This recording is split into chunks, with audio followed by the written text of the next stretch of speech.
You could argue that the Kansas City Chiefs offseason was heavily influenced by a massive event that happened today, one that created a perfect chain reaction from a value standpoint for Kansas City.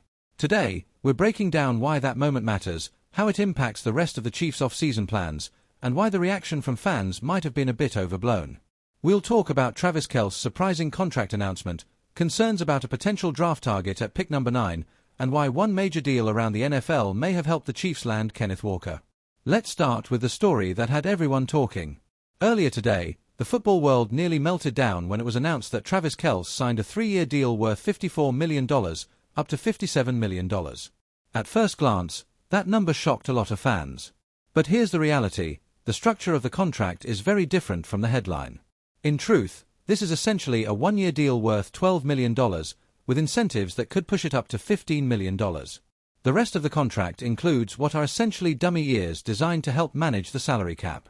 Right now, the deal includes a dead cap hit of about $7.1 million in 2027, which will likely be spread across 2 seasons. That means roughly $3.55 million in dead money in both 2027 and 2028. The Chiefs also included a $10.6 million restructure bonus, which helped lower Kelce's cap hit for this season to under $5 million. So while it's technically labeled as a 3-year deal, the reality is much simpler.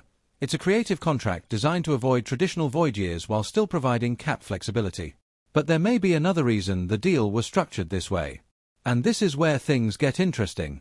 Even though Kelce is effectively playing on a 1-year contract, the structure inflates his average annual value to just over $18 million, placing him top 3 among tight ends in the NFL.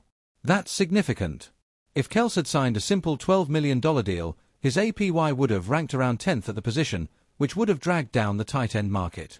Instead, this structure keeps the market strong, something that may have mattered to Kelce personally. Remember, Kelce has been a major advocate for tight ends across the league through Tight End University, helping push recognition and value for the position. It's entirely possible that he didn't want to finish his career by taking a discount that would hurt the future market for tight ends. So the Chiefs and Kelce found a solution. Kansas City gets a lower cap hit this season, Kelce still earns solid money, and the tight end market remains strong.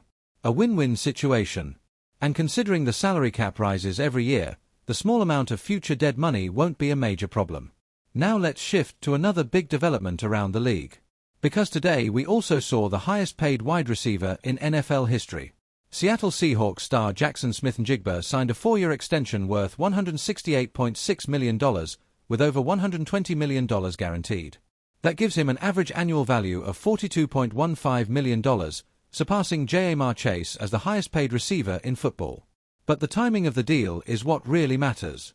Seattle extended Smith-Njigba immediately after his 3rd season, which allowed them to lock him up before the market rises even higher. When you factor in his remaining rookie contract and 5th-year option, Smith-Njigba is now under contract for 6 total seasons worth roughly $195 million. Spread that across 6 years, and his adjusted value is closer to $32.5 million per year. That's actually a great deal for Seattle. And it highlights an important lesson: the earlier you extend your star players, the better the value usually is. It's something the Chiefs tried to do with players like Trent McDuffie, but negotiations don't always work out that way. Now here's where things connect back to Kansas City.